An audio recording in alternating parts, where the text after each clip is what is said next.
la vidéo également, parce que je sais que parfois quand je fige la vidéo entre le test et la conférence, il se peut que vous ne l'ayez pas. La vidéo, du coup, est juste une image, pas de vidéo, voilà. Alors c'est pour ça que vous devez aller sur l'image, vous devez voir une image de moi, et là vous allez avoir une petite icône de webcam. Pareil, donc vous prenez l'icône de la webcam et vous cliquez dessus pour défiger la caméra. Vous voyez ce que je veux dire? Donc là, vous voyez mon image, vous devez avoir, voilà, parfait, très bien. Bonjour Maëlys. Parfait Henri.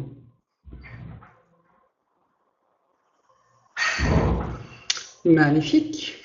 Bon, alors on attend du monde encore là. 240 inscrits ce matin sur la conférence. J'espère qu'il y aura de la place pour tout le monde. Bonjour Vanessa. Tout est ok, c'est magnifique. Hello Jacqueline. Donc ce qu'on va voir aujourd'hui, c'est l'écriture web. Alors j'ai retiré, je vais un peu parler d'ergonomie, j'ai retiré les éléments sur le SEO, l'optimisation pour le référencement. Je vais vraiment être sur l'adaptation de l'écrit pour le web, une pratique d'ailleurs qui malheureusement a tendance à s'oublier. C'est assez étrange. Il y a une dizaine d'années, j'ai l'impression qu'on avait de meilleures qualités de site et de meilleures qualités d'écrit web qu'aujourd'hui. Il faut dire aussi qu'on est dans une ère de production, surproduction d'informations et des contenus. Et donc l'idée, c'est un peu de revenir aux fondamentaux et surtout de vous expliquer pourquoi on doit adapter son contenu web. Bonjour, Doucy A. Donc voilà, alors pour ceux qui viennent de nous rejoindre, je disais, vous pouvez aller télécharger le PDF de cette conférence à l'adresse que je viens d'indiquer. Donc vous cliquez sur l'URL, vous remplissez le formulaire et vous aurez accès à une page liste avec des liens vers des PDF et brochures. Celle qui est dans l'encart à la une, c'est la présentation d'aujourd'hui. Et puis n'hésitez pas aussi à vous servir et utiliser et télécharger d'autres si vous le souhaitez.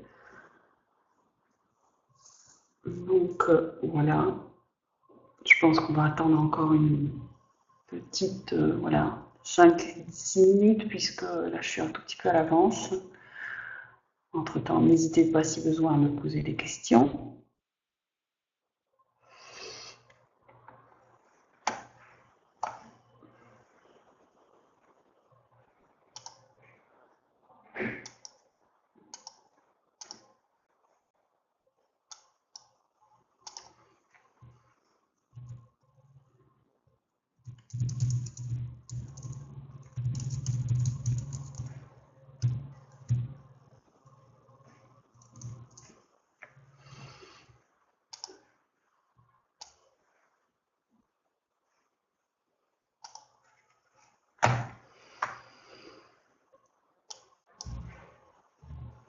Bonjour Christelle.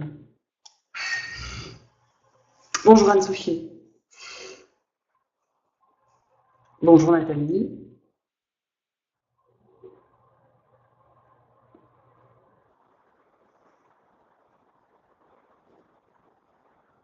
Elle est pas mal la nouvelle plateforme Webikio, vous ne trouvez pas? Pour ceux qui y sont déjà venus par le passé, elle a un chouette look, non?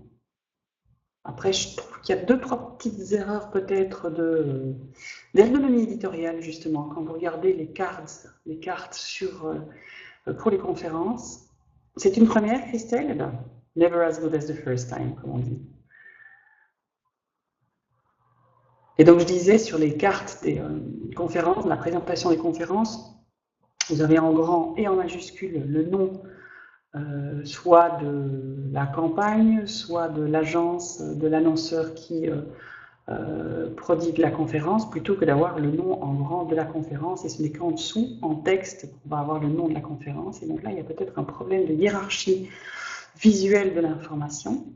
Et donc c'est un peu ça aussi qu'on va aborder aujourd'hui. Vous verrez que c'est surtout une question de hiérarchisation de l'information. Le titre en majuscule correspond au rattachement à la chaîne. Oui, j'imagine, on dit... Enfin, je dis Ondine, hein, mais voilà. J'imagine bien, je sais très très bien ce que c'est. Je dis juste que ce qui intéresse les gens, c'est pas la chaîne, c'est la conférence, le titre de la conférence. Ce qui intéresse les gens, c'est pas de savoir qu'ils sont sur la 2 ou sur la 1. Ce qui intéresse, c'est de savoir s'ils vont regarder Grand Angle, s'ils vont regarder le JT ou s'ils vont regarder une autre émission.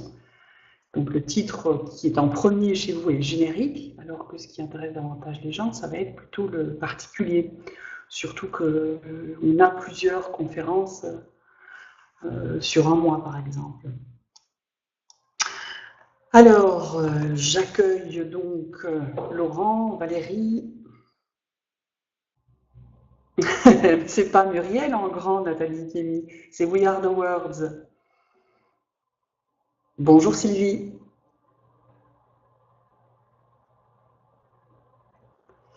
Donc, installez-vous confortablement, comme je l'ai déjà dit. Hello Laurent. Pour celles et ceux qui nous rejoignent, voici le lien pour aller télécharger le PDF d'aujourd'hui. Et donc, l'idée, c'est que vous remplissez le formulaire, vous recevrez, vous accéderez du coup à une page, vous aurez une liste de liens, d'hyperliens. Dans l'encart à la une, vous aurez accès à la présentation en PDF de cette conférence. Bonjour Virginie.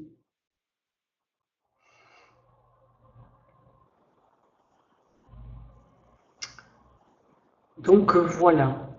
Hello Marie.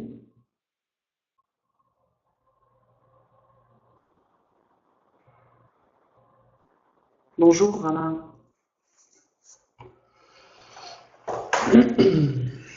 Bonjour à tous donc et à toutes, j'espère que là vous êtes bien installés, que vous m'entendez bien. Pour ceux pour qui l'image est figée en haut, donc je le disais, il suffit d'aller sur la petite icône webcam sous ma photo pour défiger l'image et avoir en live cette conférence. Hello Zoya.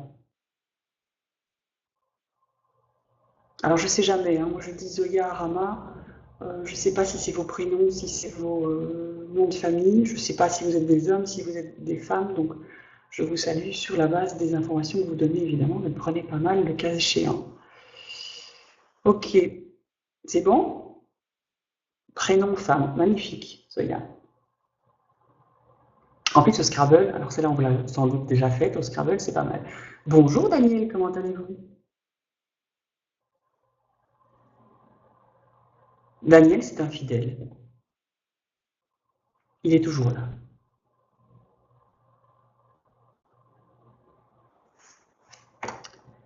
Bien, on se lance? Je vais peut-être déjà un peu... bonjour Tristan. Je vais vous un peu introduire déjà un peu qui je suis. Donc moi j'ai créé We Are the Words, une agence éditoriale il y a une vingtaine d'années, et puis forcément qu'avec le web, on s'est mis au web au tournant des années 2000. J'en faisais déjà depuis quelques temps, mais on a plus formalisé ça au sein de l'équipe au tournant des années 2000. Et qu'est-ce qu'on fait aujourd'hui? Donc le contenu, c'est notre matière première. On a commencé par l'écriture web, et puis petit à petit, on a fait de l'architecture d'information, du user testing, de l'animation éditoriale, du SEO éditorial aussi évidemment. Donc autant vous dire que l'écrit web c'est un de mes fondamentaux et c'est on va dire une de mes passions d'origine dans le contenu web en tout cas. Et donc ça veut dire qu'aujourd'hui qu'est-ce qu'on va faire? On a 4 axes de service. Du conseil en content et inbound marketing, donc marketing de contenu et du marketing inbound. Hein, donc il s'agit là d'attirer les utilisateurs chez vous à partir de leurs besoins et à partir de réelles requêtes plutôt qu'à partir de vos produits et de votre propre promotion. On accompagne également les annonceurs en stratégie de contenu, donc c'est développer des outils pour essayer de rationaliser les efforts sur la chaîne éditoriale. J'y reviendrai puisque je vous donnerai ici 2 outils dans le cadre de cette conférence. On ne dit pas juste ce qu'il faut faire, on fait nous-mêmes, on n'est pas juste des schtroumpfs à lunettes, donc nous-mêmes on produit et on fait de l'animation éditoriale et se optimiser si nécessaire. On fait encore évidemment du papier et de l'imprimé, donc là on n'optimise pas pour le SEO. Et donc l'idée c'est de produire, et c'est précisément aussi cette production de masse, j'ai envie de dire, puisqu'on a quand même des gros volumes à produire sur le mois, qui nous permettent en permanence d'ajuster aussi nos méthodes de travail. Et enfin de la formation, comme aujourd'hui, donc formation, évangélisation, accompagnement, plus dans le transfert des compétences. Donc ça c'est un peu l'agence. on a une variété de clients dans une variété de domaines et c'est aussi pour vous montrer simplement que quelle que soit la taille de l'entreprise, quel que soit le secteur, au fond, une stratégie de contenu web et une stratégie de marketing de contenu peut être appliquée, surtout si on a des outils, et peut rapporter gros si on rationalise les efforts. Alors, sur l'écrit web en tant que tel, qu'est-ce qu'on va voir ensemble et qu'est-ce qui fait la particularité de l'écrit web, hein, parce qu'on peut se dire, au fond, écrire pour le web, est-ce que c'est une compétence à part entière ou est-ce qu'il suffit d'être capable d'écrire? Alors déjà, ça c'est certain, il faut pouvoir écrire et être capable d'écrire pour pouvoir écrire pour le web, puisqu'au départ c'est une compétence rédactionnelle. On a parfois tendance à l'oublier, je pense qu'une des grands soucis de la qualité sur le web aussi, c'est que c'est accessible à tout le monde et du coup tout le monde pense pouvoir écrire alors que c'est une compétence et c'est pas juste une aptitude ou un don inné de tous. Donc l'idée ici qu'on va voir, c'est précisément c'est quoi les enjeux de l'écrit web, puisqu'il s'agit d'adapter son écriture et d'une certaine manière de réapprendre à écrire. Et on verra que ce réapprentissage, il est surtout en fait focalisé sur une manière d'organiser l'information et de maintenir l'attention tout au long, au fond, de ce moment où vous allez engager votre cible avec vous à travers le contenu. Et du coup, on verra également qu'il va y avoir 3 types de contraintes à prendre en compte, ou de fondamentaux, ou de règles, de principes à prendre en compte dans l'écrit web. C'est des principes techniques, formels et rédactionnels. D'accord? Donc déjà vous dire au départ que si on vous demande de l'écrit web, c'est quoi? C'est une manière de réapprentissage de l'écriture. Il faut réorganiser l'information autrement en fonction du dispositif digital et donc ça implique des principes techniques, formels et rédactionnels. Ça, c'est ma piètre définition. Si on prend la définition d'un vrai dictionnaire, d'un grand dictionnaire, le grand dictionnaire terminologique pour ne pas le citer, qui est le dictionnaire de terminologie du Québec, qui régit un peu la néologie et toute la terminologie, surtout dans les domaines scientifiques et techniques. Alors cette définition, elle est la suivante, je l'adore parce que je la trouve très très juste, très succincte et à la fois tout est dit dans cette définition, je la lis avec vous. L'écriture web est un style d'écriture proche du multimédia qui se caractérise par l'hypertexte, l'interactivité. Son rôle est de maximiser la lisibilité et la perception des informations proposées dans un site web en tenant compte des contraintes d'espace et d'affichage qui y sont rattachées. Alors, je vais la décortiquer avec vous parce qu'elle est vraiment très complète, je vous le disais. Donc, l'écriture web est un style d'écriture proche du multimédia. Pourquoi? Parce qu'effectivement, on a différents médias. On a de l'animation, on a de l'image, on a du texte, on a du code, on a des langages, on a une variété de médias qui sont en jeu et qui sont rassemblés et qui sont mutualisés, qui se caractérisent par l'hypertexte et l'interactivité. Alors ça, c'est très important déjà, c'est vous dire que écrire pour le web, c'est nécessairement intégrer la notion d'hypertextualité et d'interactivité.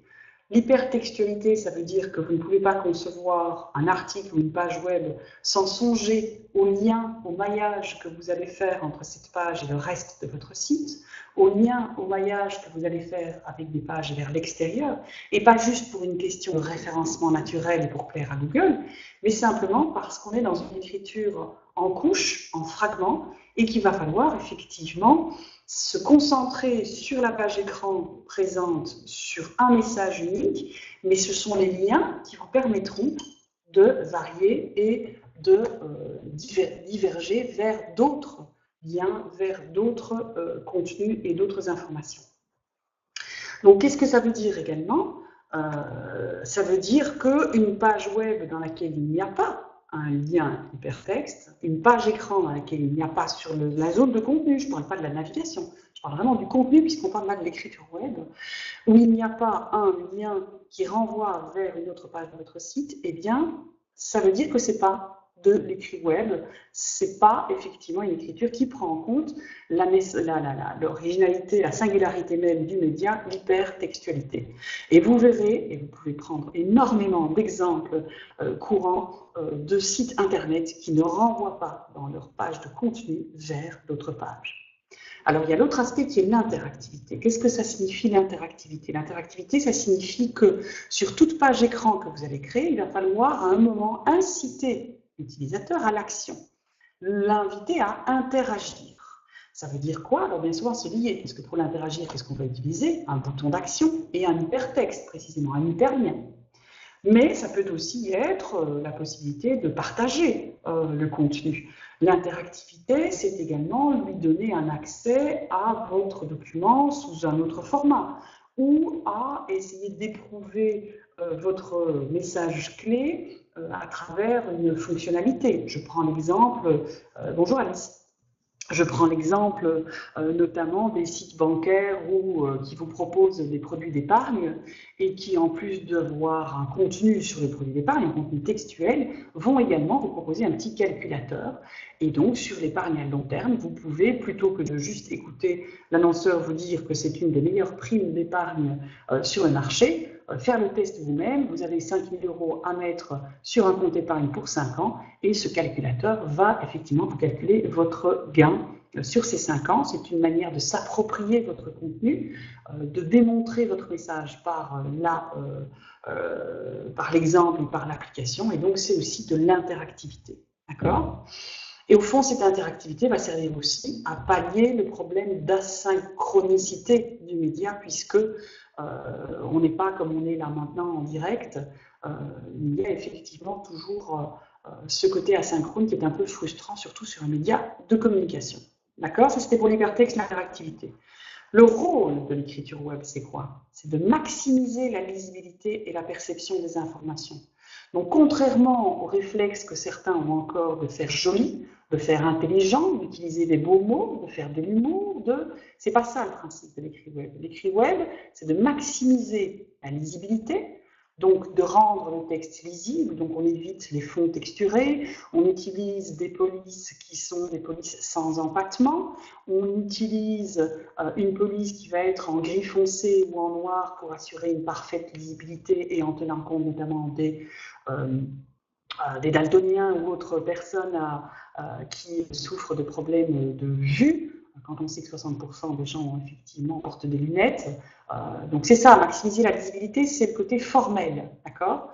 Tandis que maximiser la perception, ça c'est le côté intellectuel, c'est-à-dire qu'à travers votre écrit, vous allez devoir vous assurer que la personne, sans trop réfléchir, va comprendre le message et va comprendre ce que vous attendez d'elle. Et donc, il faut aussi que vous, en amont, vous compreniez ce qu'elle vient rechercher sur votre page. Pas de souci, Anne. On n'est que à la définition, de toute façon, Anne, là. Donc, vous n'avez pas encore trop perdu. Je suis dans l'introduction et la définition étant tellement complète qu'il y a bien des choses à dire déjà. C'est une bonne mise en bouche.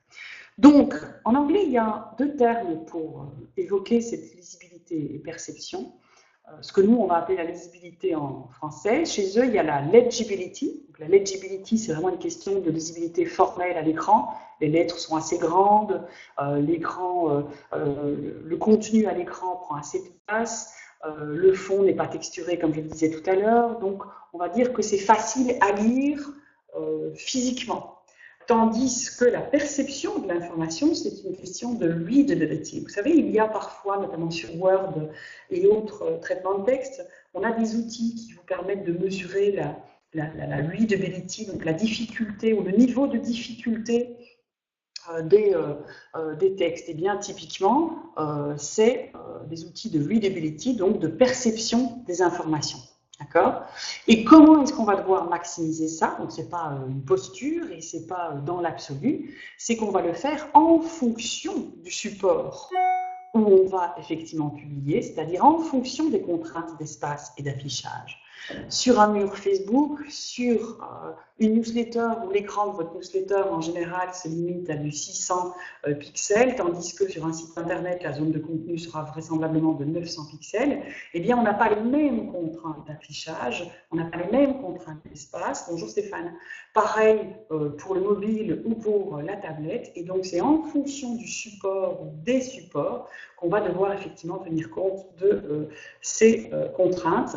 Vous dire également, pas de souci Stéphane, bonjour Marc, vous dire également que vous devrez tenir compte du fait il ne s'agit pas nécessairement d'écrire uniquement pour Facebook, uniquement pour votre blog, mais par contre, hello Sandrine, par contre, c'est bien de se dire qu'il va falloir essayer de trouver un commun accord et un commun calibre pour pouvoir publier un contenu sur un dispositif d'origine et sur les dispositifs de diffusion derrière. Je vous donne un exemple. Quand on sait que sur les résultats de recherche Google, selon que vous êtes sur mobile, sur tablette ou sur votre desktop, vous n'allez pas du tout avoir le même rendu.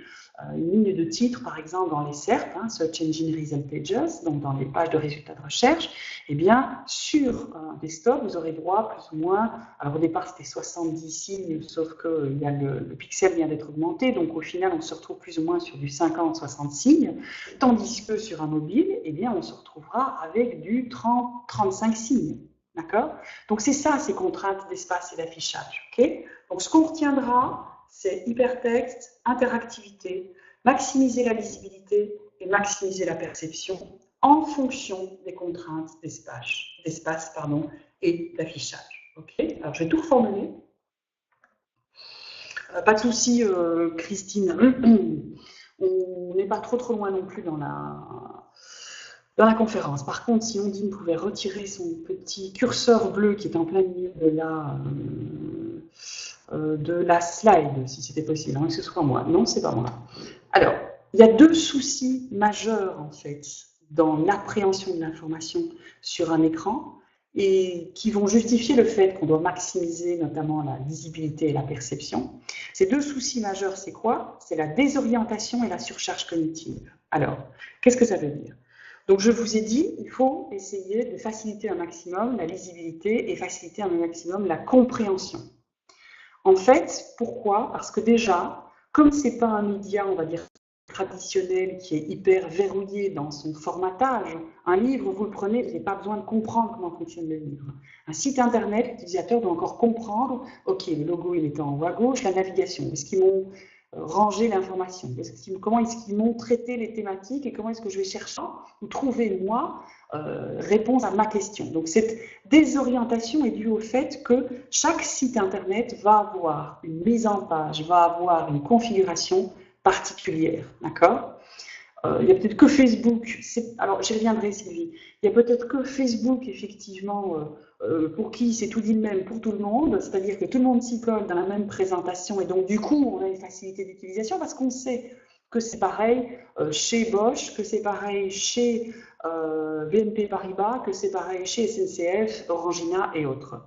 Sinon, cette idée de désorientation fait aussi que, comme bien souvent, il va arriver par Google ou par un autre dispositif et qui tombe comme ça, comme en parachute, sur une page qui n'est pas nécessairement une page d'accueil, eh bien, il doit d'abord essayer de se retrouver comme dans un centre commercial, où vous arrivez ou dans une ville, où vous arrivez pour la première fois, qu'est-ce que vous faites? Vous dites, je suis où? Où suis-je? Et c'est à partir de là que vous allez effectivement essayer de vous orienter et donc de vous organiser dans l'espace. Donc ça, c'est un problème.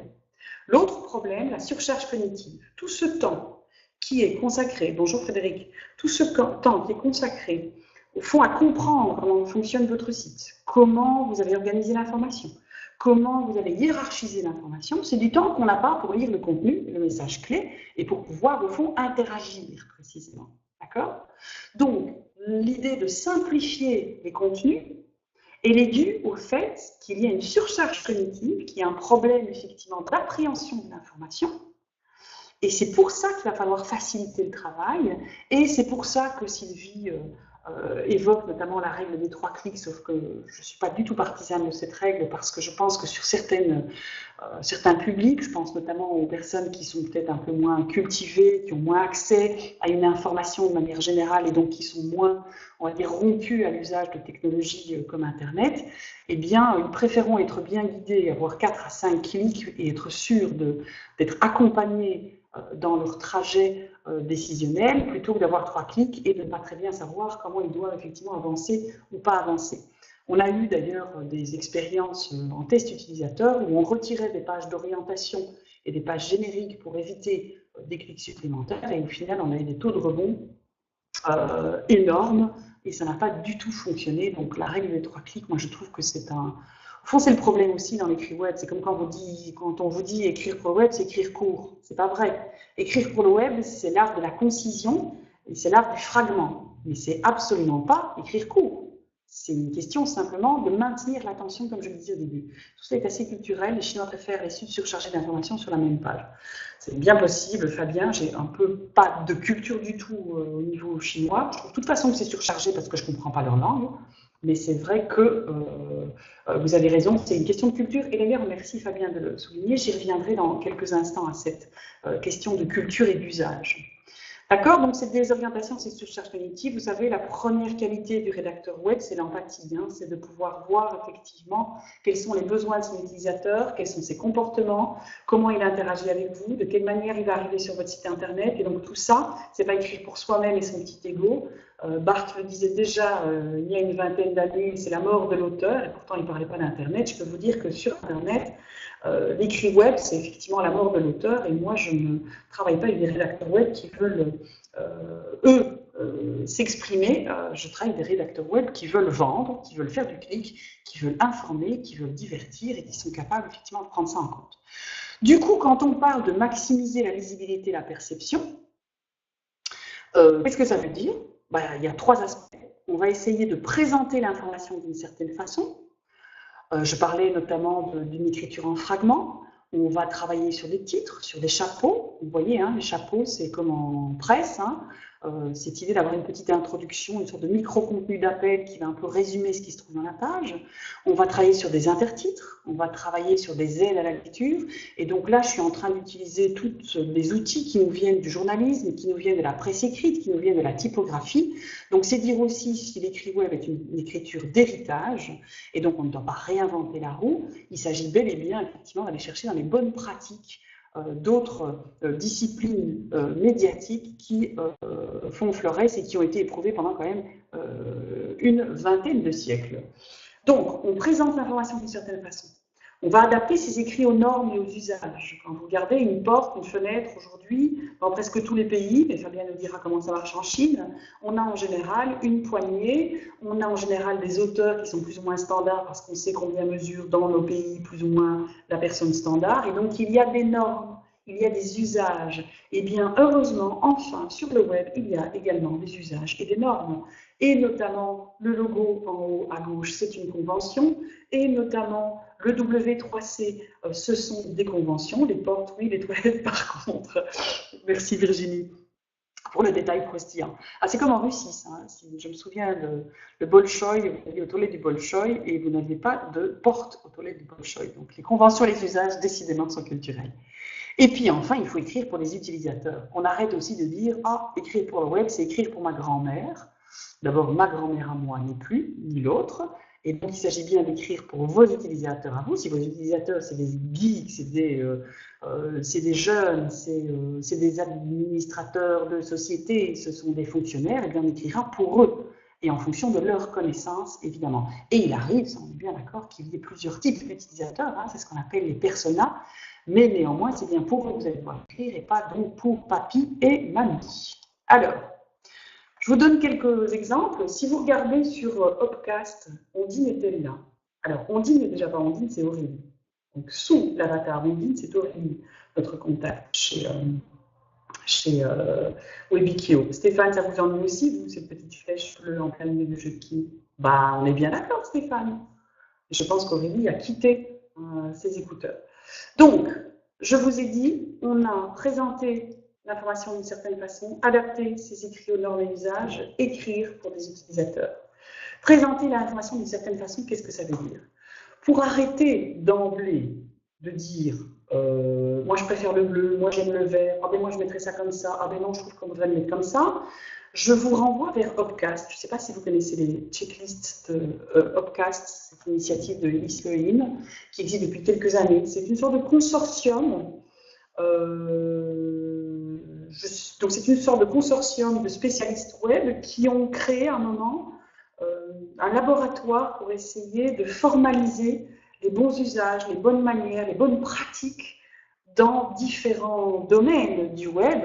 Regardez, on les a ici, hein, accessibilité, open data, SEO, on va avoir le design, l'intégration XHTML, CSS, le référencement, les contenus, le e-commerce.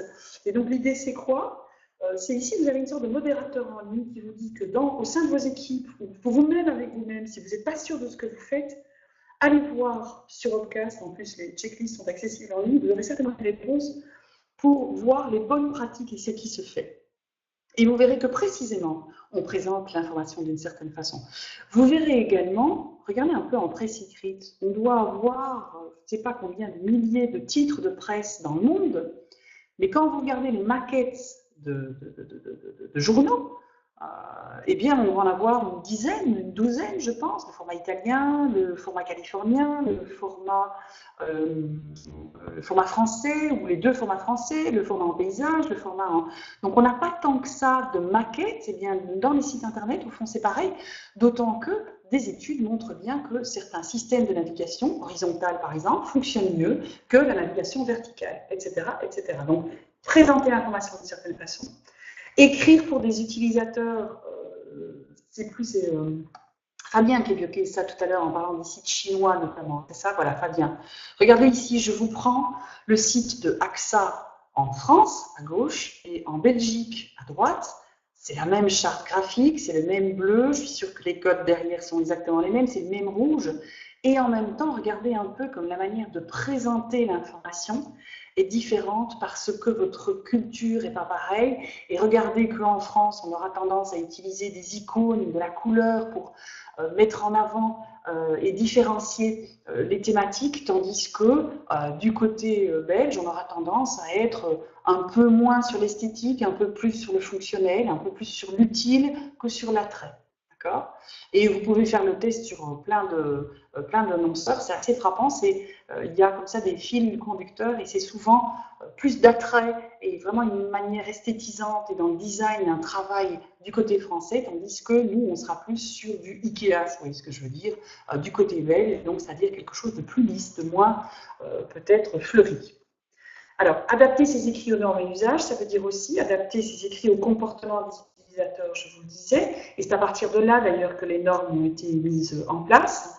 D'une part, se dire que la manière de percevoir l'information à l'écran, elle est progressive, donc ne pas croire que l'utilisateur qui arrive sur votre page web directement est dans votre contenu, comme quand on ouvre un livre directement, on est dans le contenu. Sur un site web, je vous l'ai dit, il y a la désorientation et la surcharge cognitive qui font que, d'abord, l'utilisateur va essayer de comprendre comment ça fonctionne, puis il va repérer les parties de contenu qui vont lui permettre d'accéder à l'information qu'il recherche, et enfin, il va vraiment appréhender, consommer votre contenu. Autant vous dire qu'il y a du temps qui a passé, et donc c'est dire si, pour maintenir ce taux d'attention, vous allez devoir effectivement maximiser cette lisibilité perception.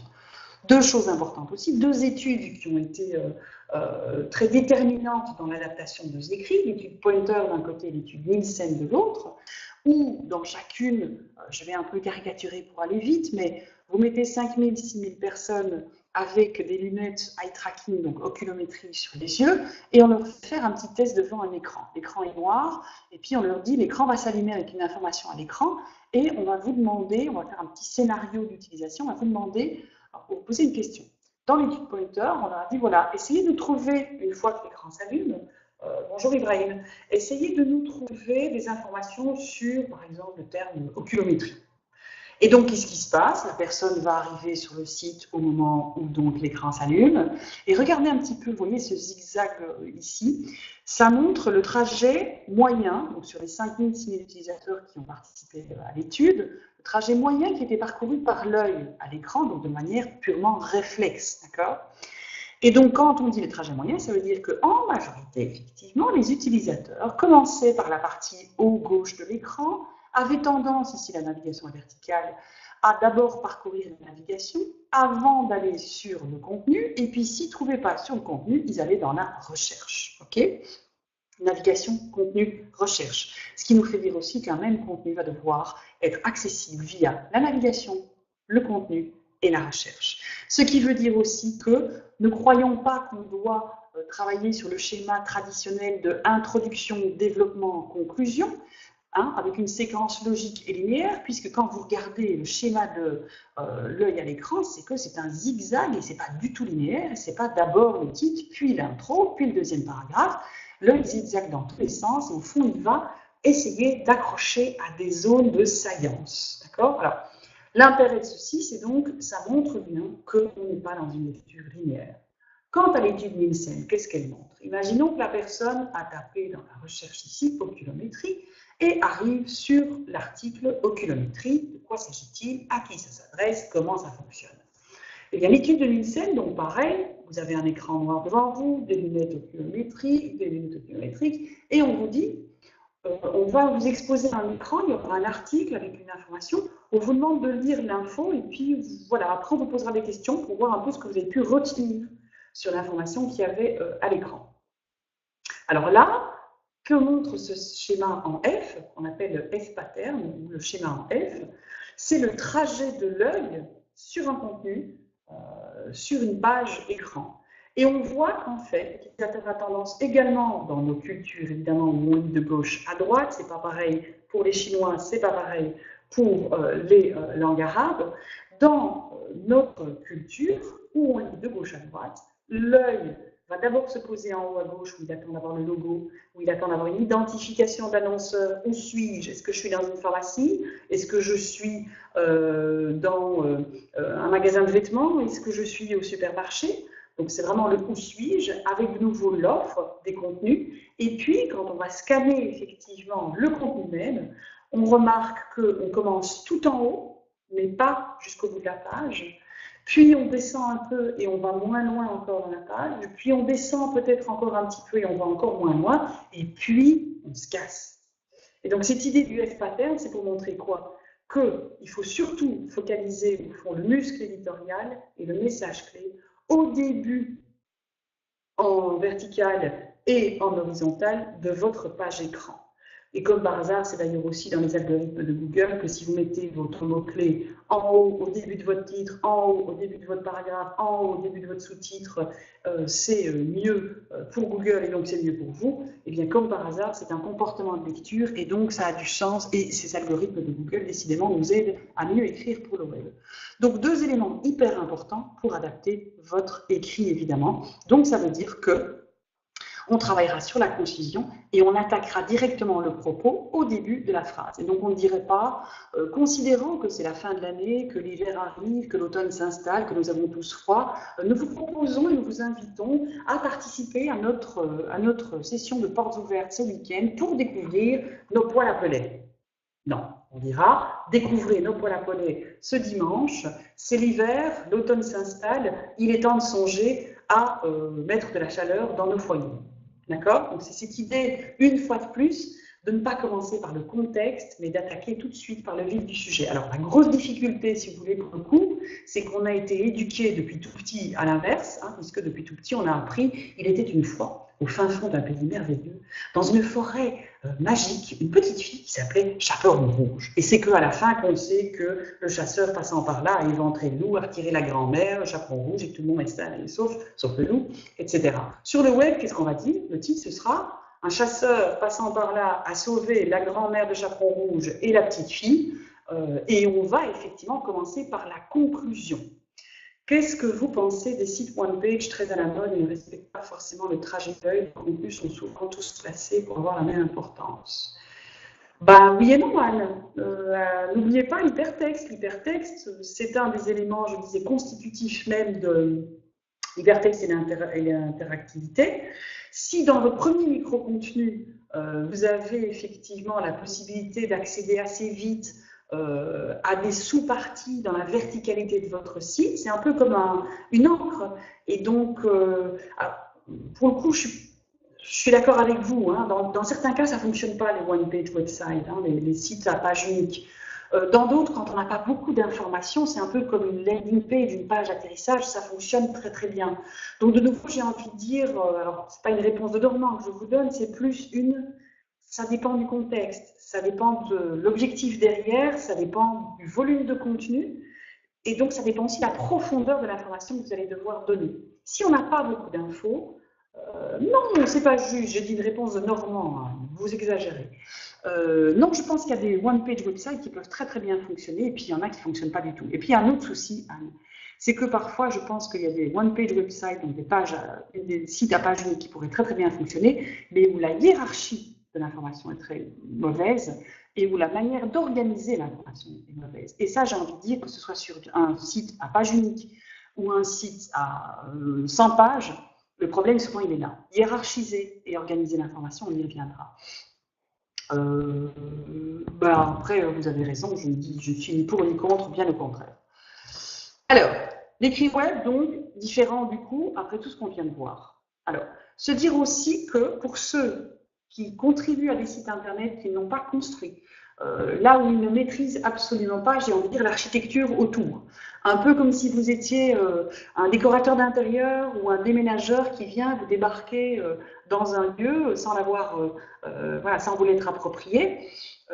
Il est très important pour vous de précisément vous l'approprier et d'essayer de voir comment ça marche. Et donc, il est très important de d'abord aller voir au niveau formel quelles sont les typographies, les modèles de page, les couleurs utilisées, quelle est la sémiologie. Donc la sémiologie, vous voyez, hein, c'est plutôt le capital image, là, c'est-à-dire quel type d'image on va utiliser pour illustrer les articles, pour illustrer les services, les produits, etc. Donc le côté formel est très important pour vous parce que c'est un peu comme si vous alliez dans votre garage et vous voulez repeindre la maison, vous regardez les pots de peinture que vous allez avoir, vous allez regarder le matériel que vous allez avoir et c'est en fonction de ça que derrière, effectivement, vous allez vous mettre à l'ouvrage. Donc c'est important de connaître alors, la feuille de style, par exemple, la CSS. Eh bien, c'est très important, effectivement, d'aller voir quel style vous avez à disposition pour maintenir cette attention et pour, effectivement, mettre en valeur votre contenu. Ça, c'est la première chose, la forme. Puis, vous allez, à partir de là, vous allez pouvoir agencer votre contenu et donc organiser, distiller des textes, y ajouter ou pas des photos, des vidéos et travailler sur vos fiches produits qui sont plus des contenus froids. Et enfin, vous travaillerez sur l'aspect technique et donc là, il s'agit effectivement, typiquement, je vous parlais tout à l'heure du calculateur hein, sur la banque et le produit épargne à long terme. L'idée d'aller mettre un calculateur de son épargne à soi, c'est de la technique, c'est-à-dire que c'est aussi un formulaire ou c'est effectivement un outil pour faire de l'acquisition. Vous mettez votre email et vous recevez effectivement votre plan d'épargne sur 5 ans. L'idée de mettre des boutons de partage, de permettre les commentaires, de relier vers des dossiers, vers des actus chaudes, etc., c'est de l'expérience et donc ça, c'est l'aspect plus fonctionnel. Donc vous voyez, hein, on a formel, rédactionnel, fonctionnel. D'accord ? Et donc, on va dire que écrire pour le web, c'est surtout une question d'ergonomie éditoriale, de s'assurer de la lisibilité des contenus, de s'assurer de leur utilisabilité, maximiser la perception, forcément au niveau éditorial et marketing de leur utilité, pas de bruit, du contenu utile, on s'assure qu'au final ça réponde aux questions des utilisateurs et pour ça il faut forcément mettre en place une typologie des contenus, des contenus de notoriété, les contenus de conversion, les contenus de transaction, les contenus relationnels, les contenus aspirationnels. Oh, c'est pas sûr ça, Virginie. On croit ça aussi. Alors sur Écrire pour le web, on avait écrit d'ailleurs un article là-dessus sur comment optimiser un. Je vous le mets donc le nom du blog et pour ceux qui ne connaissent pas encore sur notre blog Écrire pour le web, on avait écrit un article sur l'optimisation SEO des one-page websites. Par contre, là où je vous rejoins peut-être, Virginie, c'est l'idée de se dire que ben, moins j'ai de contenu, moins évidemment je suis référençable. Mais il y a tout à fait moyen avec des encres d'avoir des URL variées, des URL multiples sur du one-page website.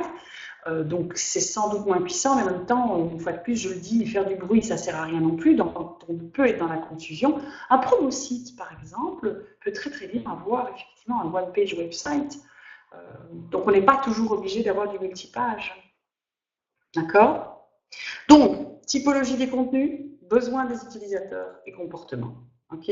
Alors, on a vu, il y a 3 volets qui vont être importants. La technique de rédaction, le côté formel, typographie, et puis le côté technique, c'est-à-dire le guidage, l'accompagnement, le côté fonctionnel. Oui.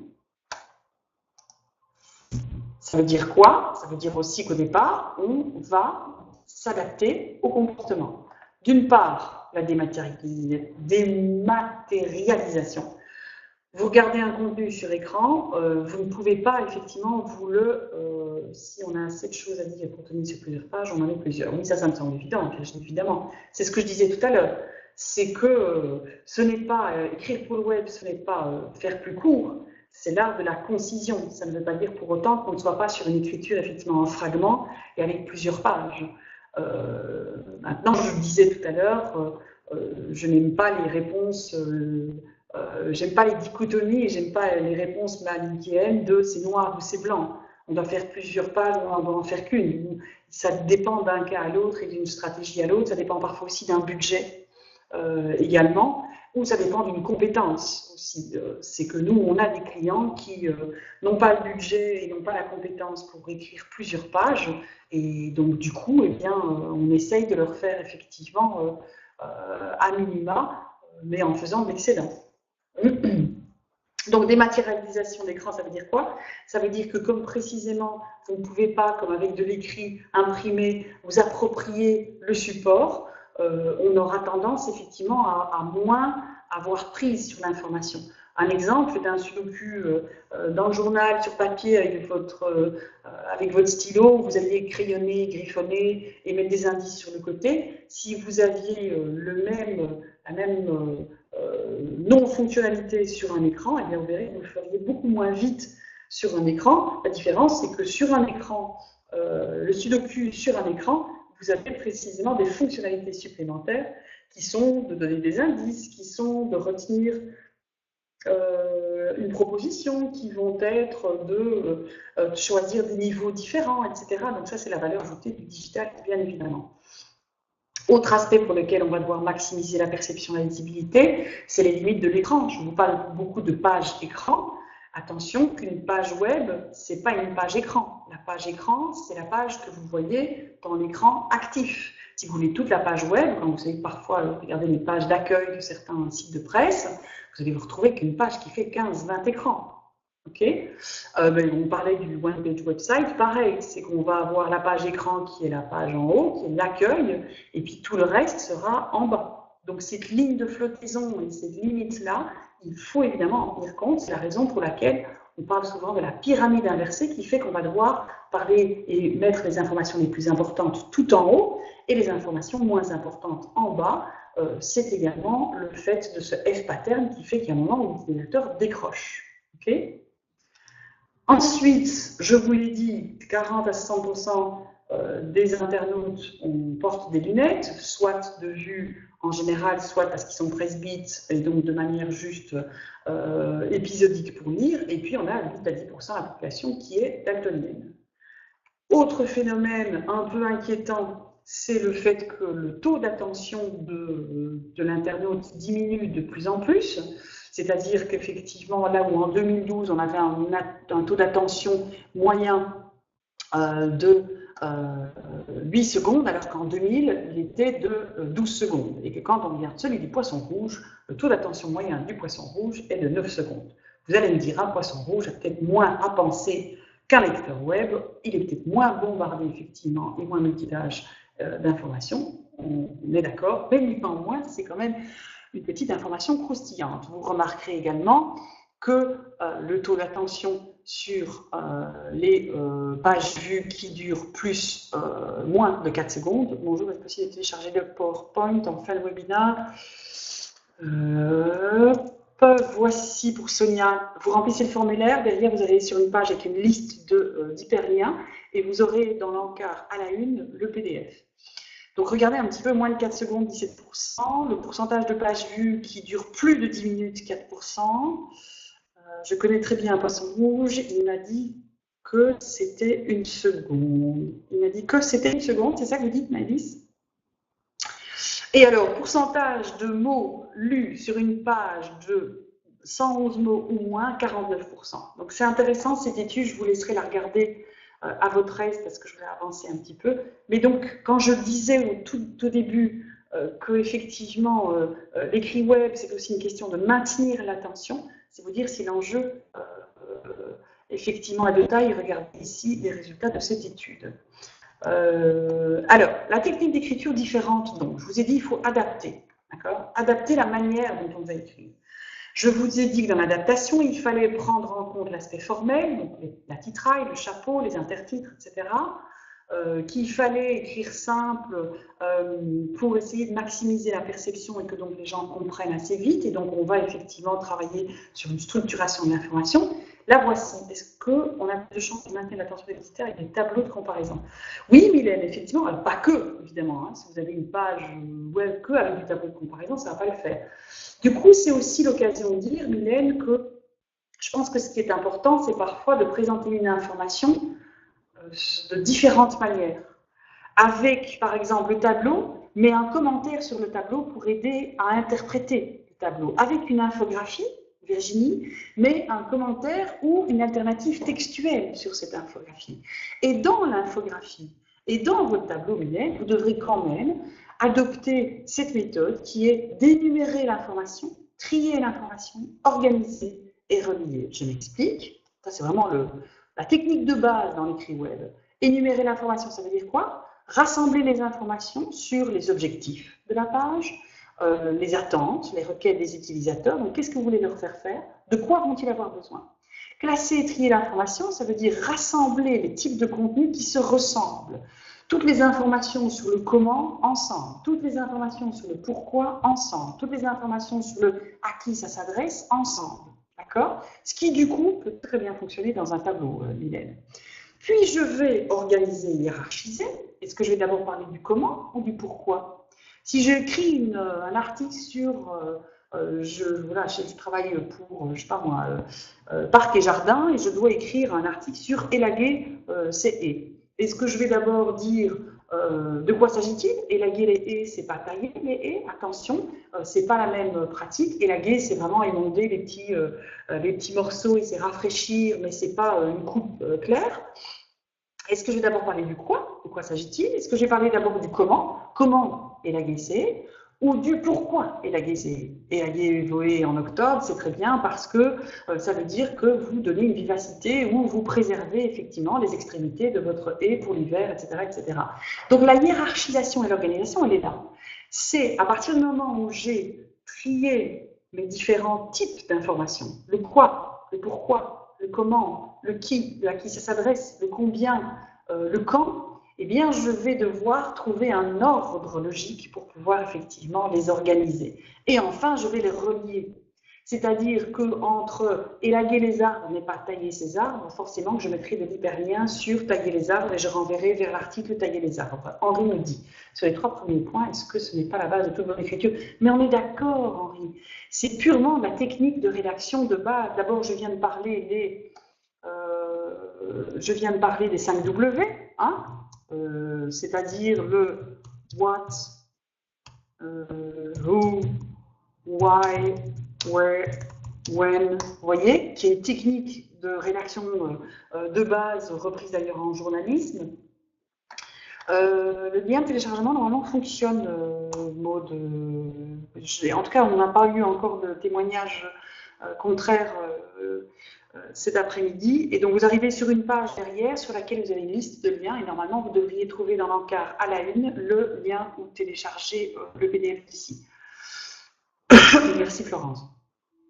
Alors, c'est une méthode que l'on peut aussi utiliser pour la... Tout à fait, Anne-Sophie. C'est une méthode qui va... Alors, c'est ça qui est intéressant, c'est que ce soit au niveau de la page écran ou au niveau du site en entier, et au niveau même d'un paragraphe, ça fonctionne. Au niveau d'une rubrique, donc cette manière énumérée, triée, organisée, reliée, fonctionne pour l'arborescence, fonctionne pour une rubrique, fonctionne pour une sous-rubrique, fonctionne pour un texte. C'est un peu, effectivement, Sylvie, c'est du mind mapping. C'est effectivement du mind mapping. Je pense qu'il y a en psychologie un courant aussi qui travaille très très fort sur rassembler ce qui se ressemble et je ne sais plus ce que c'est comme courant de psycho. Qui travaille sur le relationnel.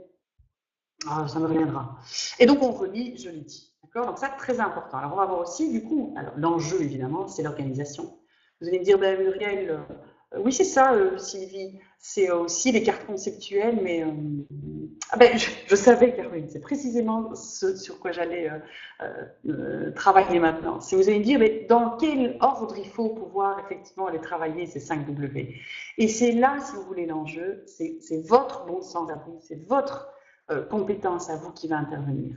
Je m'explique. Sur un site B2B, on aura tendance à dire qui sommes-nous avant de présenter les services et les produits, parce que dans le B2B, c'est important de travailler sur son positionnement, l'image de marque de la boîte, le sérieux, la crédibilité. Et après, effectivement, on va travailler sur les produits et les services. Tandis qu'en B2C, on va d'abord parler des produits, et puis on va parler effectivement de l'annonceur. Et l'annonceur, en plus, bien souvent, il est à propos dans la navigation fonctionnelle tout en haut. Donc cet ordre des 5 W, Caroline, il va dépendre du type de contenu, des besoins de la cible, du secteur, du marché. Et ça, c'est un travail d'architecture d'information, c'est un travail effectivement d'organisation, de hiérarchisation en fonction des besoins de l'utilisateur, effectivement. D'accord? Typiquement, ça va varier aussi d'un contenu à un autre, sur une actu, ou sur une fiche produit, ou sur des pages de formation, on n'agencera pas de la même manière. Sur une page événement où vous voulez inviter les gens à s'inscrire à un événement, une formation, qu'est-ce qu'on fera? On parlera du quoi et du quand d'abord, et puis on parlera très très vite du combien.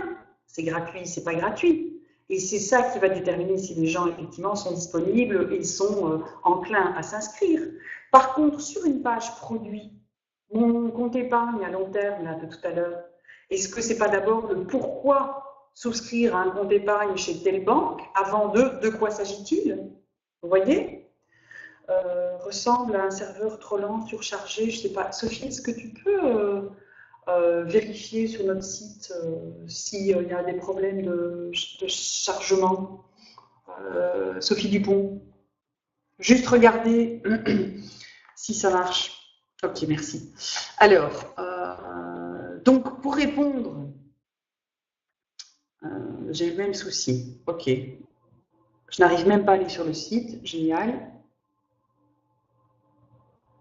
Ça mouline, page blanche. On regarde, hein, on est en train de vérifier. Alors, de toute façon, je vous. Voilà, prenez ce qu'il y a à l'écran là, et puis s'il y a un souci, vous renverrez un email après, on vous l'enverra. Hein, c'est pas. Voilà, exactement. Oui, Alix, il y aura un podcast de toute façon, et c'est même plus qu'un podcast, puisque vous pourrez revoir revoir le webinaire pendant 7 jours. Donc, pour répondre donc à cette question des 5 W, qui a fait quoi, comment, etc., et pour pouvoir voir dans quel ordre on va les agencer, pour répondre à cette question de, je ne sais plus qui, Micheline, non, c'était pas qui, je ne sais plus qui c'était. Alors là, qu'est-ce qu'on va faire? Eh bien, on va analyser donc les besoins, récolter l'information, structurer, mettre en texte, éditer, corriger, mettre en forme. D'accord? Donc il y a vraiment un processus qui va intervenir, qui est un peu, petit aparté, Sophie, ce que je te disais tout à l'heure avec le fil de fer, la rédaction, la validation pour la cliente, etc. Donc là, effectivement, on va y aller étape par étape pour savoir comment mieux structurer son écrit à l'écran. Un outil qui est très important aussi, ce qu'on appelle les clés d'entrée logique. Je disais, je ne sais plus à qui me proposait le tableau comme mode de présentation. Je disais, c'est bien aussi pour une même information de trouver deux modes de présentation. C'est ce qu'on appelle les clés d'entrée. Et les clés d'entrée, c'est quoi? C'est la manière dont on va effectivement hiérarchiser, organiser l'information. Alors, il y a deux types. Il y a les clés d'entrée fiables et les clés d'entrée ambiguës. Les fiables, c'est quoi? C'est celles qui sont les mêmes pour tout le monde. Alphabétique, chronologique, géographique. D'accord? Le nord, c'est au nord pour tout le monde. Le hier, c'est hier pour tout le monde. Demain, c'est demain pour tout le monde. Et le A précède le B pour tout le monde. Donc, c'est fiable pour tout le monde.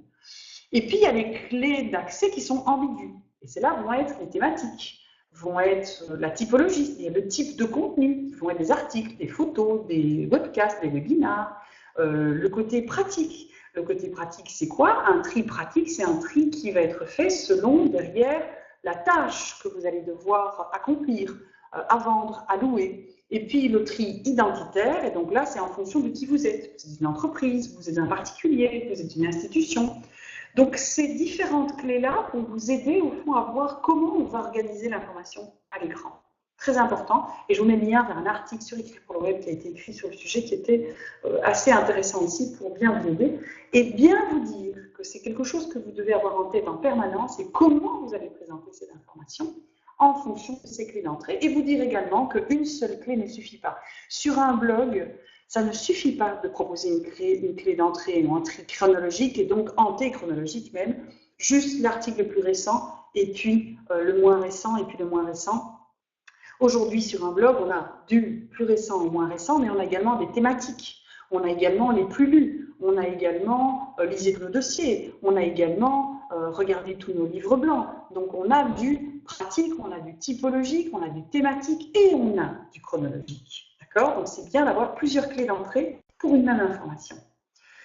Trier, c'est aussi formaliser à l'écran, c'est-à-dire que vous allez avoir une mise en forme particulière sur votre écran qui va vous permettre effectivement de rendre le contenu plus accessible, plus agréable à lire. Regardez ici, on a effectivement sur cette slide un format pour les tableaux, deux formats même pour les tableaux, pour effectivement mettre en avant et mettre en exergue cette manière de présenter le contenu. OK ? Et enfin, je continue. Trier, c'est formaliser. Regardez ici, qu'est-ce qu'on va avoir? Un fond d'écran clair et uni, des textes alignés à gauche, donc pas justifiés, alignés à gauche. Pourquoi? Parce qu'en fonction de la taille de l'écran, si vous justifiez, vous risquez d'avoir des lignes très écartées, tandis que si vous alignez, ça correspond au F pattern. Donc ça veut dire également qu'on ne fera pas des textes centrés façon menu de communion. Je pense notamment au fameux site Une Page. Le gros problème bien souvent, c'est qu'il centre le texte alors que l'œil, regardez le F pattern, la ligne du F verticale, elle commence toujours au même endroit. Et donc, on ne fait pas de texte aligné, on ne fait pas de texte justifié, pardon, ni de texte centré. On fait les textes alignés à gauche. On essaiera de limiter à 60-70 signes. On évite les italiques trop longues. Pourquoi? Parce que l'italique est pixelisé, c'est plus difficile à lire. Donc, je vous laisserai lire ça à tête reposée. Ce sont des détails, mais ça aide effectivement à voir comment adapter l'écrit formel. Et enfin, organiser, pourquoi pas du contenu justifié. Je l'ai expliqué, alors c'est parce qu'en contenu justifié, donc qui est aligné à gauche et à droite, si vous avez un écran qui a une très très bonne résolution, vous risquez d'avoir en fait des contenus très écartés avec du blanc et des trous dans votre bloc de contenu par rapport à une résolution d'écran plus étroite. Vous voyez ce que je veux dire? Organiser, c'est hiérarchiser. Qu'est-ce que dans une fiche produit, ça ne change rien, Emma, que ce soit dans une fiche produit ou que ce soit dans un article de news ou que ce soit, voilà, où que vous soyez, le problème est vraiment un problème de nouveau de responsiveness et d'adaptabilité de l'écran qui fait que si vous justifiez, vous aurez votre contenu qui risque d'être écarté sur des grandes résolutions. Et ça, quel que soit le type de contenu que vous produisez. Donc, c'est une question de support, ce n'est pas une question de typologie de contenu. Vous comprenez? Et donc, organiser, c'est hiérarchiser. Qu'est-ce que ça veut dire aussi? Ça veut dire qu'en général, les gens vont venir soit du micro-contenu de Google, soit du micro-contenu de votre page d'accueil. Et donc, quand je parle de micro-contenu, c'est le titre, le chapeau et le lien. Et donc, il faut bien penser que ce titre, ce chapeau et ce lien sont une sorte d'entité et de micro-contenu d'appel qui valent autant, si pas plus d'ailleurs, que le macro-contenu qui est en dessous, c'est-à-dire tout le texte. Et en n'oubliant pas également qu'une page d'article, un contenu web, sera toujours constituée d'un micro-contenu, titre, chapeau, d'un macro-contenu, qui est donc l'article même, le contenu, 300, 400 mots, et un incitant à l'action. D'accord? Puisque je vous ai dit, hypertexte, interactivité vous oblige à mettre des incitants à l'action. Et donc, ça se présente comme ceci, micro-contenu d'appel, macro-contenu, call to action. Et donc, voici un des premiers outils que je vous propose ici. Vous commencez par le titre, vous faites un chapeau. Titre, comme je vous l'ai dit, merci Sophie. Le titre, comme je vous l'ai dit, entre 35 et 50, 60 signes, pour vous assurer que vous pouvez le reprendre en valise title. Alors Marc, c'est une bonne question, j'y reviendrai, c'est très important ce que vous dites. Donc le titre, donc 35, 50, 60 signes pour pouvoir le reprendre en valise title pour Google. Le chapeau, 130, 140 signes pour pouvoir le reprendre en balise description pour Google, et donc là, vraiment faire un titre et un chapeau qui soient à la fois transactionnels, aspirationnels et relationnels, puisqu'il faut faire du clic derrière. Et puis, on aura une structure de texte. De quoi s'agit-il? À qui ça s'adresse? Comment ça marche? Pourquoi préférer mon produit à un autre? Aller plus loin, où là, j'ai mon fameux incitant à l'action.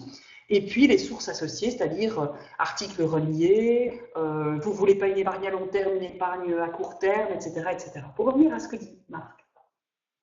Ceci, c'est simplement un prototype, Marc, pour un type de contenu, mais vous avez raison, sur certains autres types de contenus, on aura le titre, chapeau, incitant à l'action, et puis, de quoi s'agit-il, à qui ça s'adresse, comment ça marche, pourquoi préférer, et de nouveau incitant à l'action. Je reprends d'ailleurs en fin de cette présentation une page d'un produit épargne, justement, où on voit ça, et qui correspond à ce que vous dites, qui est d'ailleurs un usage très fréquent, notamment en email de conversion, où on va répéter en fait le call to action, l'incitant, tout en haut, au milieu et en bas. Donc on est parfaitement d'accord, Marc. Alors, est-ce qu'il y a une recette? Au niveau technique, la recette, je vous renvoie de nouveau vers les checklists Hopcast, dans lesquelles vous trouverez tout ce qu'il faut sur le cahier des charges techniques et fonctionnelles. Je pense notamment à l'intégration de la CSS, la feuille de style, qui est très importante, ou l'intégration des fonctionnalités nécessaires aux clients, peut-être aussi le côté technique SEO, l'architecture et l'arborescent. Donc ceci, c'est un peu comment nous, on va essayer, au fond, de travailler sur un projet. Ce sont les différentes phases d'un projet d'un projet d'écriture où on va avoir effectivement les aspects techniques qui sont intégrés. Au niveau formel, je vous fais ici la liste, on va dire, du minimum pour pouvoir avoir une belle présentation de votre article avec des aides à la lecture, avec de la saillance, avec du relief pour entretenir et maintenir ce niveau d'attention. Et enfin, au niveau rédactionnel, je vous l'ai dit, il y a d'abord le péritexte, le micro-contenu, le titre. Alors, c'est 70 signes ici, mais je vous l'ai dit, il faut faire vraiment plus court aujourd'hui parce que c'est la limite maximale et vous verrez qu'une fois sur deux, voire 2 fois sur 3, ça ne fonctionne pas. La description, pareil, c'est 156 lignes notamment, puisque souvenez-vous, on les reprend en balise title et description, c'est le titre et le chapeau ici. On aura le même problème, on va résumer ou réduire à 130, 140 caractères, un lien hypertexte, la navigation et le alt tag, vous voyez ce que c'est le texte alternatif pour l'image, puisque les malvoyants et Google ne voient pas les images, ils ont besoin de ce texte alternatif. Et puis on aura le corps de texte, les sous-titres, des aides à la lecture, des balises HTML, de l'hypertexte et de l'hypermédia. Et je vous le montre d'une autre façon. Péritexte, titre, chapeau, accroche, image, lien, corps de texte, incitant à l'action, ou, comme le dit Marc aussi, c'est ici on aura effectivement le call to action par exemple. Ici, je vous mets une checklist, alors elle est très importante cette checklist, et je vous mets un lien d'ailleurs pour pouvoir aller la télécharger indépendamment de cette présentation, et où vous aurez repris en une seule page toutes les conventions ou toutes les bonnes pratiques d'écriture au niveau de la présentation, du style, de la qualité du fond, du référencement même sur l'écriture web. Et donc c'est une manière au fond de reformuler et de remettre en pratique ce que j'explique dans cette conférence. Juste un petit point sur les aides à la lecture, on en a déjà parlé. Oui, tout à fait Christine, c'est pareil pour un intranet.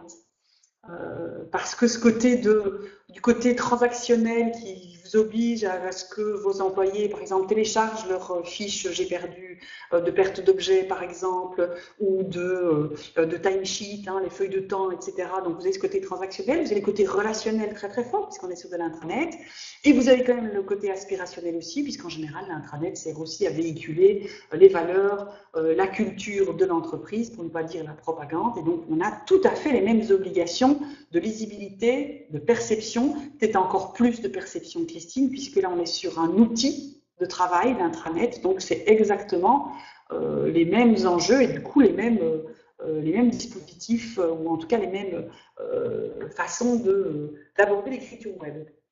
Donc dans les aides à la lecture, vous avez vu tout à l'heure, je vous parlais du taux d'attention sur une page.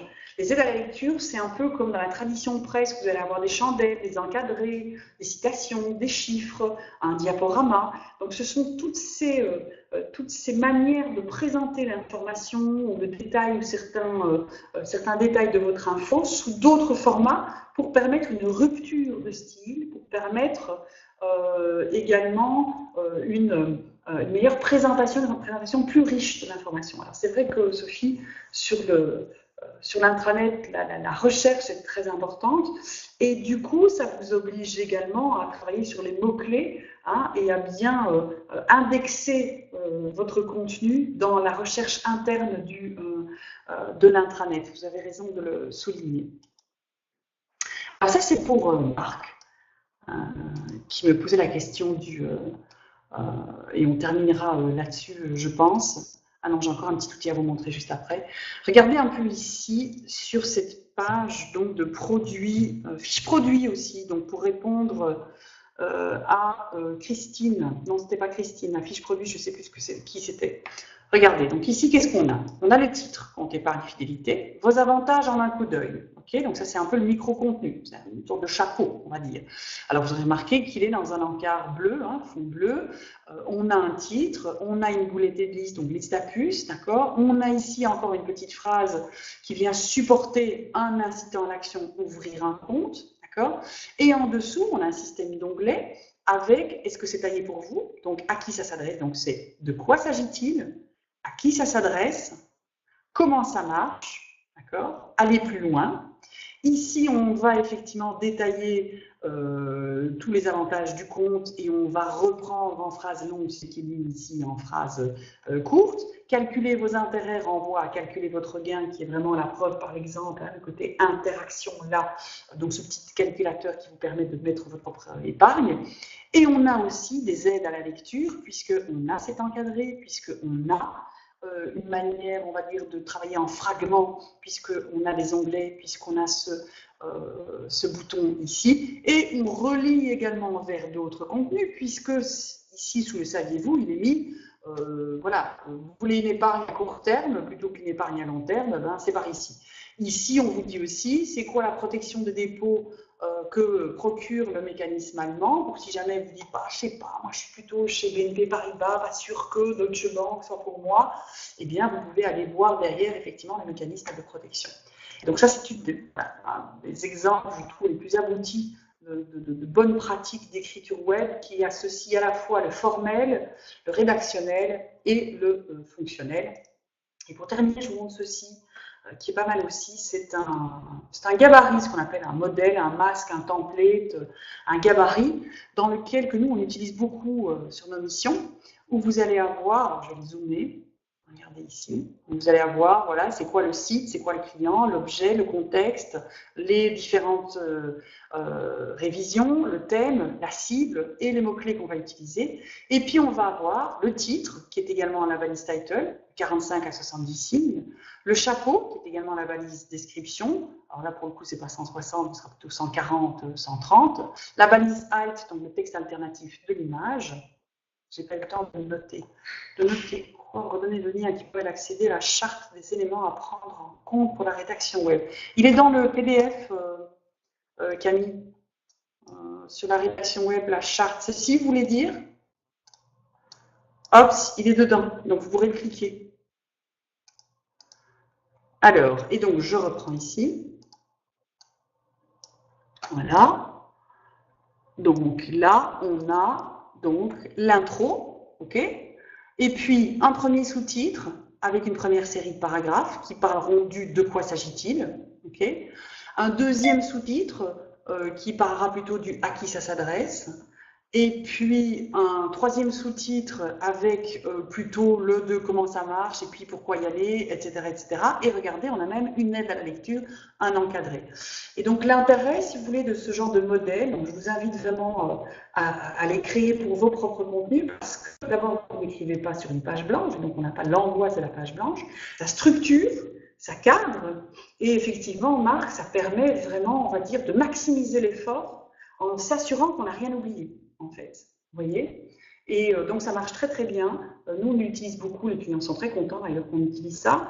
Et l'idée, c'est aussi, du coup, vous pouvez avoir ce fameux schéma, de quoi s'agit-il, à qui ça s'adresse, comment ça marche, etc., etc. D'accord?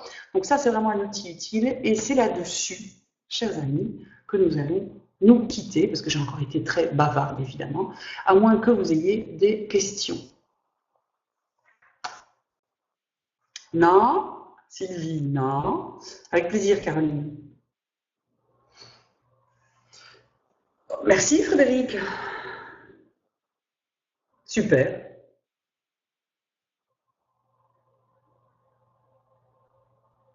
Oui, alors, tant mieux, merci à tous. Qu'en est-il de la fiche produit? Zoya, regardez ce que j'ai proposé comme exemple hein, sur la fiche produit. Alors, je donne une conférence sur la fiche produit très prochainement sur Webikio, Zoya. Donc, abonnez-vous à la... oui, Sylvain, il faudra 2 minutes. J'ai bien lu la question et il faut qu'on se revoie dans 2 minutes pour répondre à votre question. Zoya, donc abonnez-vous à la chaîne sur Webikio et très prochainement, je donne un webinaire sur la fiche produit. Donc l'écriture de la fiche produit, donc on reviendra là-dessus. Je vous remercie à tous parce que là j'ai vu voilà, plein de personnes qui me remercient, c'est moi qui vous remercie pour votre attention, pour votre vigilance et pour votre curiosité. Et donc Sylvain, j'y reviens. Oui, c'est pas mal effectivement d'aller retravailler sur des contenus existants et tout va dépendre effectivement au fond, tout va dépendre du temps, du budget que vous avez, et le temps c'est de l'argent. Est-ce qu'on se limite déjà à se dire, ben, j'ai pas d'hyperlien sur mes pages, donc je vais devoir relier les pages. J'ai pas des titres qui font du 35-45 signes, ou j'ai pas de chapeau, ça c'est très fréquent. On va dire qu'en général, Sylvain, le gros problème va être plus formel. Bien souvent, il n'y a pas de chapeau, il n'y a pas d'hyperlien dans l'article, et il n'y a pas d'intertitre. Donc si déjà, vous pouvez, tous les 2-3 paragraphes, en suivant ce modèle-ci, il vaut mieux modifier l'existant ou recréer d'autres articles. Ben, Hélène, moi j'ai envie de dire qu'il faut écrire les nouveaux articles en prenant en compte ces bonnes pratiques. Et puis sur des contenus existants qui pour vous sont, voilà, sont porteurs de notoriété et de conversion, essayez quand même de les améliorer. Allez voir dans votre Google Analytics, regardez ce qui score le mieux et voyez s'il n'y a pas moyen d'encore l'améliorer, ou allez voir ce qui ne score pas bien et qui a du haut taux de rebond pour voir si une petite amélioration esthétique, des intertitres, de l'hyperlien, etc. ne permet pas de réduire ce taux de rebond et d'améliorer au fond la qualité éditoriale et rédactionnelle. Vérifiez bien aussi que votre phrase sont courtes, que vous n'avez pas inversé le contexte et le vif du sujet, que vous commencez par le vif du sujet. C'est un peu la loi de Pareto aussi, Hélène. C'est que nous, on a tendance à essayer d'optimiser au fond en partie la partie du 20% qui va vous amener le plus de notoriété, mais également une partie du 80% qui est votre fonds de commerce. Et donc, il ne faut pas tout modifier parce que ça ne sert à rien, mais il faut en partie modifier certainement ce qui est le plus susceptible de vous amener du chiffre d'affaires et de vous amener de la notoriété du référencement. OK? Donc voilà, je pense que pour le coup, pas de chapeau. Oui, c'est ça. Donc moi, ce que je disais, Christine, c'est que s'il faut améliorer des contenus, et comment les améliorer, les contenus existants, si on veut faire vite, eh bien, pour un blog pro, la première personne du singulier, oui, attendez, hein, je réponds juste à Christine. Donc, si vous voulez faire vite, eh bien, c'est de déjà vous assurer et de faire un audit de vos pages et de voir que toutes vos pages, Hélène, ont bien un titre, un chapeau et de l'hyperlien vers d'autres articles, vers d'autres contenus dans la partie contenu. Si pas, eh bien, c'est ça qu'il faut modifier en premier. Et des intertitres, de grâce, des intertitres. Donc, des sous-titres, du H2. Tous les 2-3 paragraphes des intertitres. Si vous regardez mon modèle de contenu ici, entre le de quoi s'agit-il, à qui ça s'adresse, comment ça marche, eh bien, on a des intertitres. Ça, c'est pour maintenir ce niveau d'attention, pour rafraîchir le taux d'attention. D'accord? C'est un peu, là, c'est la fonction fatigue, comme quand vous êtes au téléphone, la personne de l'autre côté va vous parler, et bien, de temps en temps, vous faites et vous montrez que vous êtes là, vous montrez que vous êtes en attention, et bien, ces intertitres, ils servent à ça. Ils servent à dire, on est là, on maintient l'attention, on vous guide, on vous dirige. Par la suite de l'article, voilà ce que vous allez trouver. Et donc, il faut évidemment que ces intertitres soient qualifiés. Qu'on ne dise pas pourquoi le faire, comment le faire, etc., mais qu'on qualifie déjà effectivement l'intertitre. D'accord ? Et alors, Hélène, oui, moi j'aime bien effectivement l'idée du jeu pour le blog pro.